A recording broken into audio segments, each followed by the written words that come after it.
सुख एक सापेक्षिक शब्द है, इसलिए सुख को मत खोजो, धैर्य रखो। जब तक तुम्हारे पास पैसे नहीं होंगे तब तक कोई भी तुम्हें महत्व नहीं देगा। लोग तुम्हारा मजाक उड़ाएंगे, दोस्त हंसी मजाक करेंगे और घर वाले भी तुम्हें एक बोझ समझेंगे। लेकिन जिस पर तुम्हारे पास पैसे आएंगे वही लोग तुम्हारा सम्मान करेंगे और तुम्हारी बात सुनेंगे।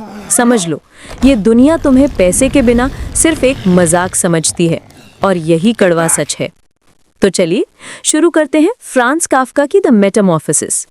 मेटामॉर्फोसिस का मतलब है किसी चीज का पूरी तरह से बदलना, इस तरह से बदलना कि उसे पहचाना ना जा सके। ये उपन्यास ग्रेगर साम्सा नाम के एक नौजवान की कहानी है।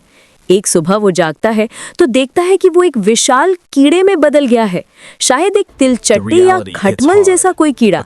उसकी पीठ पर अब एक मोटी और सख्त खोल उगाई है और वो अपने इस बदलाव को बिल्कुल भी स्वीकार नहीं कर पा रहा है। उसे लगता है कि ये सिर्फ एक भयानक सपना है। वो सोचता है कि पूरे दिन की काम की थकान के कारण ही उसके मन में ये अजीब विचार आ रहे हैं। शायद थोड़ी देर और सोने से सब ठीक हो जाएगा। इस तरह वो सोने की कोशिश करता है। सुबह जब वो नींद से उठता है तो उसे याद आता है कि उसे काम पर जाना है। वो रोज सुबह 5:30 बजे की ट्रेन पकड़कर ऑफिस जाता है, लेकिन आज पहले ही 6:30 बज चुके हैं। आखिरी ट्रेन 7 बजे छूटेगी। अगर वो एक भी पल देर करता है तो उसका बॉस सबके सामने उसे डांटेगा।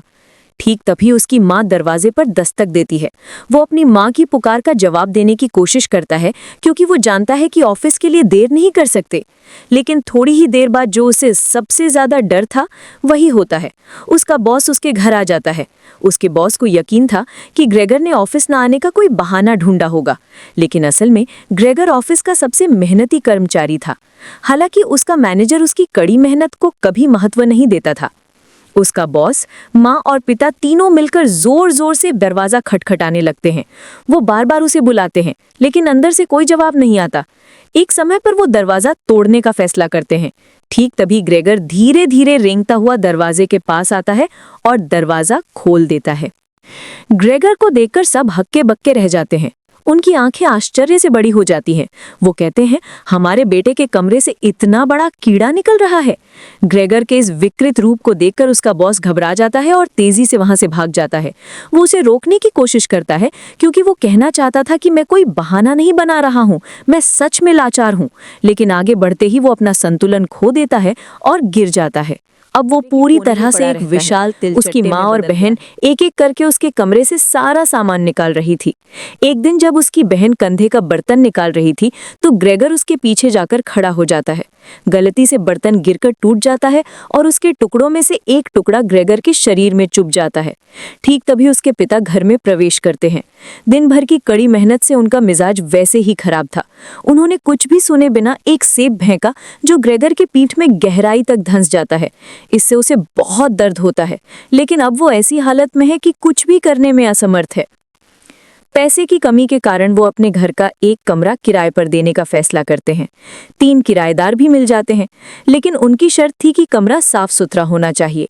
अब घर का सारा बेकार और गंदा सामान ग्रेगर के कमरे में रखा जाने लगा था। अब उसका कमरा जैसे कचरे का ढेर बन गया था। एक दिन उसकी बहन वायलिन बजा रही थी जो ग्रेगर को बहुत पसंद आई थी।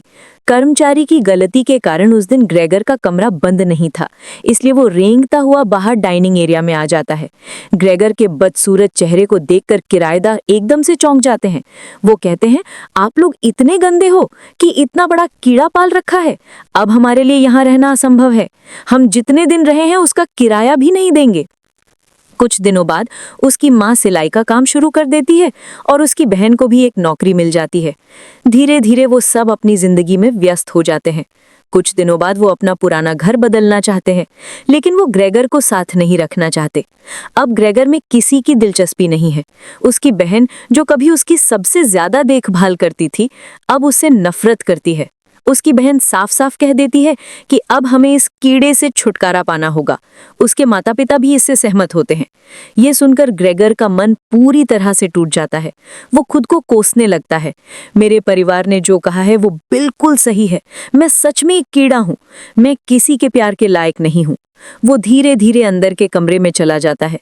अगले दिन सुबह सूरज उगने से पहले ही वो अपनी आखिरी सांस लेता है।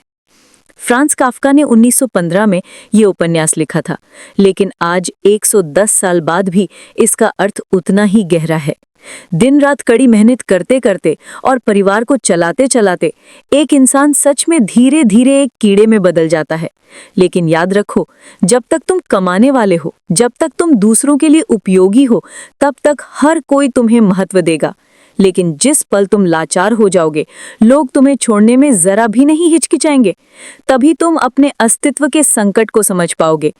तभी तुम खुद को इस समाज का एक अनजान प्राणी महसूस करोगे, और तभी तुम एक मेटामॉर्फोसिस बन जाओगे।